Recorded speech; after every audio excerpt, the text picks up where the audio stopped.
L'Istituto De Felice Giuffrida Olivetti di Catania ha una convenzione con l'ITS di Siracusa, l'ITS Academy Archimede.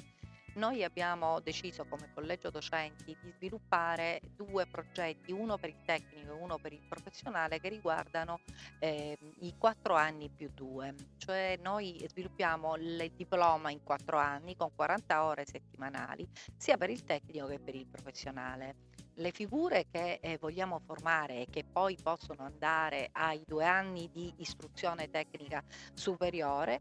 sono due figure, una che riguarda il turismo in tutte le sue forme, esperienziale, il turismo dei borghi, il turismo dei camminamenti, il turismo che ha una consapevolezza di sé, una gestione anche amministrativa e contabile. Quindi una formazione di persone di alta qualifica che possono poi trovare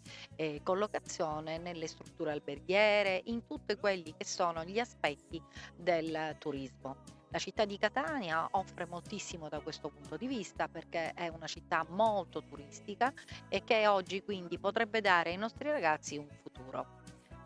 La formazione, del professionale riguarda gli aspetti del web e della gestione del turismo attraverso il web, anche perché oggi noi sappiamo che molti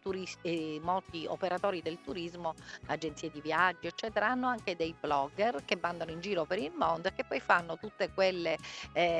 filmati, TikTok, su Instagram, diciamo resoconti che danno la possibilità alle persone di utilizzare questi sistemi per capire qual è il loro desiderio.